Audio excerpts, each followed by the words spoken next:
وہ تینوں اب الا بلا کینڈیز اور جیلی سے دیواروں کی سجاوٹ کرنے لگے۔ وہ ہر ڈیکوریشن کے ٹکڑے کے پیچھے ذرا سا سیرپ لگا کر اسے دیوار سے چپکا دیتے۔ بھورے گھر پر جگہ جگہ سرخ، سبز اور نیلے بٹن کی مانند آنکھیں ابھرنے لگی تھی۔ ذرا سی دیر میں گھر سج گیا تھا۔ ٹی جے نے سفید کریم سے کھڑکیوں کی چکور چوکھٹیں بنائی اور اندر نیلی کریم کا رنگ بھر دیا۔ اب استنبول کی برف باری کا مزہ اپنے گھر کو بھی چکھائیں۔ حیا آئسنگ شوگر اور چھلنی لے آئی۔ اس نے سفید سوکھے آٹے کی شکل کی آئسنگ شوگر چھلنی میں ڈالی اور گھر کے اوپر کر کے چھلنی آہستہ آہستہ ہلانے لگی۔ چھلنی کے سوراخوں سے سفید ذرے نیچے گرنے لگے۔ بھورے گھر پر برف باری ہونے لگی اور اب ہلکی سی سفید تہ چاکلیٹ سے ڈھکے گھر پر بیٹھنے لگی۔ حیا کا جنجر بریڈ ہاؤس تیار تھا۔ اس نے احتیاط سے ٹرے اٹھائی۔ گھر برقرار رہا۔ یہ اس کے 4.5 گھنٹے کی محنت کا ثمر تھا۔ کسی سالگرہ کی تقریب سے پہلے حیا سلیمان نکسک سے تیار نہ ہو، حیرت انگیز بات تھی، مگر آج اس کی تیاری وہ گھر ہی تھا۔ اسے اپنے رف ہولیے ایپرن اور چہرے پر لگے دھبوں کی پرواہ نہیں تھی۔ اس کی ساری توجہ ٹرے میں سجے جنجر بریڈ ہاؤس پر تھی۔ وہ ڈی جے اور معتصم کے پیچھے چلتی کامن روم میں داخل ہوئی۔ وہاں فاصلے فاصلے پہ گول میزوں کے گرد کرسیوں کے پھول بنے تھے۔ درمیانی میز پہ گفٹس اور حسین کا لایا ہوا کیک رکھا تھا۔ 12 ممالک کے ایکسچینج اسٹوڈنٹس آ چکے تھے۔ وہ کوئی سرپرائز پارٹی نہ تھی، سو حسین بڑی میز کے پیچھے کھڑا ہنستا ہوا ٹالی کا گفٹ لینے کی کوشش کر رہا تھا، جسے ٹالی بار بار پیچھے کر رہی تھی۔ سرپرائز!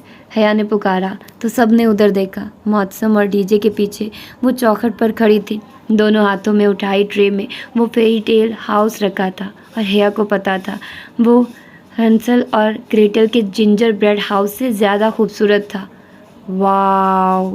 بے اختیار بہت سے لبوں سے ستائش نکلی۔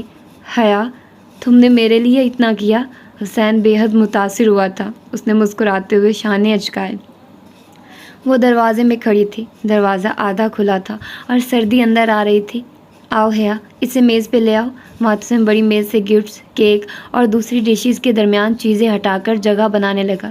سردی کی لہر دروازے سے اندر گھس رہی تھی۔